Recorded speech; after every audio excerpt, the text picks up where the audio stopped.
Time now to take another look at the morning papers. Here with me to review them this morning are Marianne Hotter and Matthew Stadlen, back for the third and final round of the paper reviews.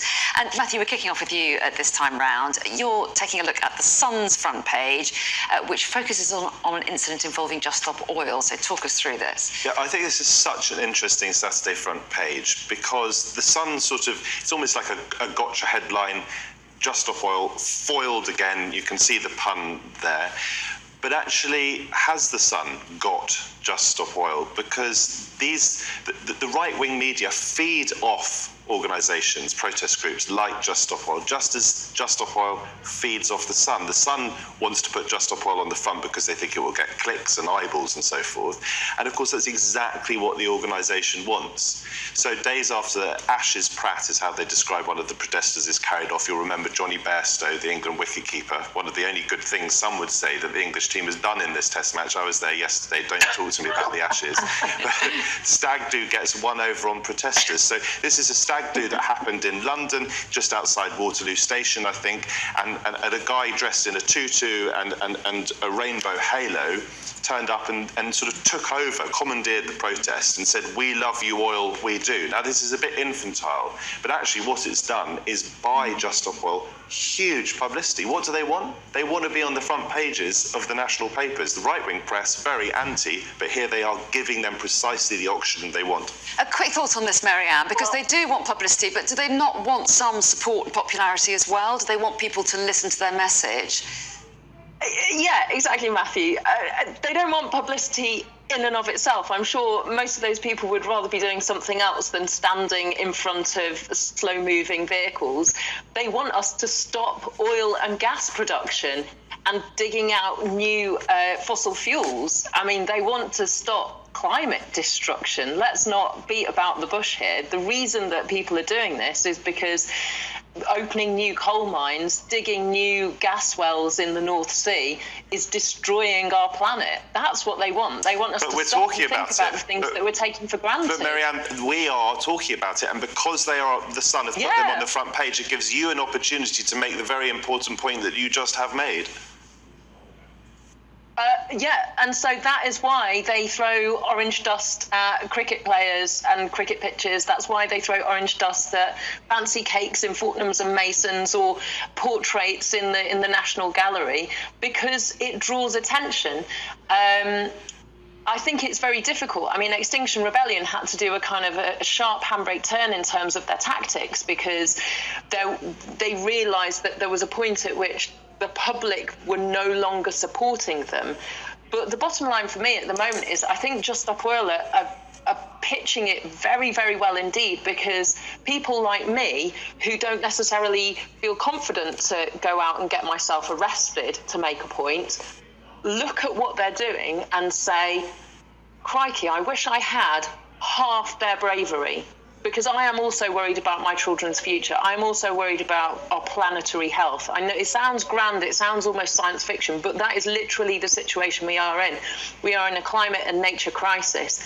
And the folk wearing Just Stop Oil banners and T-shirts with pink hair and orange powder are actually doing something about it. What do? Tweet? And Anna, it is true that the media, I think it is true that the media have traditionally found this a really difficult topic to bring to life. There's a worry that editors find this boring and think that viewers and listeners will find it boring. When I was a presenter on LBC, just very quickly, I found it much easier to talk about the environment, sadly, when Extinction Rebellion were doing what they're doing. OK, and we will move on to other papers, but also on the other side of this, there are, of course, a lot of people who are infuriated by it and say, actually, I've stopped listening because I'm annoyed that you've disrupted my event that I love. Well, I'm not sort of brave enough to go and get involved in this sort of stuff. These people are brave, but there is another side to this. Ambulances are being stopped, and people who desperately want to get to their family's funeral and so forth may get caught up in this. So it's not black and white. Yeah. Let's move on to another paper. And you're taking us inside the Mirror, Marianne, and look of heartbreak, a very sweet picture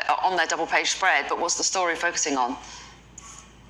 So the story is not a good one that many animal rescue charities and pundits predicted. You know all those dogs that people bought during lockdown? Well, surprise, surprise, not everybody wants a dog for life. And it was kind of nice when you were working from home and there are obviously other things happening, but you had perhaps more time to walk around the block and stroll around the park. Now, 48,000 abandoned dogs were reported to the RSPCA in the past 3 years. There's been 72% more visits in the 5 months of 2023 so far compared to 2022 for the RSPCA's Give Up a Pet website. And this is a feature about a particular rehoming shelter who the organiser is saying, I'm doing this because I love what I do. I really want to help these animals. It's not their fault. Our costs are huge. We've had to recruit more staff, but we can't, we're really struggling to look after these dogs. So basically, if you are currently looking for a dog, please think about rescuing one. Yeah, there's a good tip there.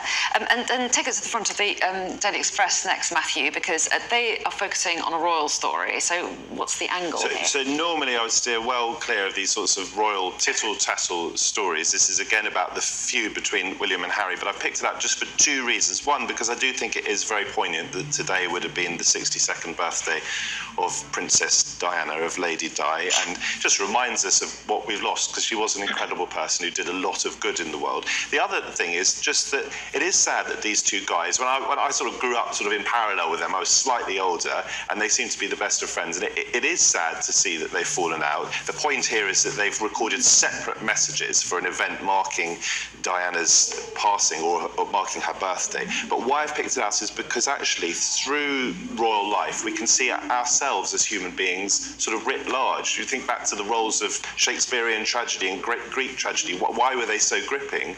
Because they kind of held a mirror up to us, and there'll be siblings right across the country who've fallen out. And I hope they do get back together, in part because then other people will think, well, we can do it too.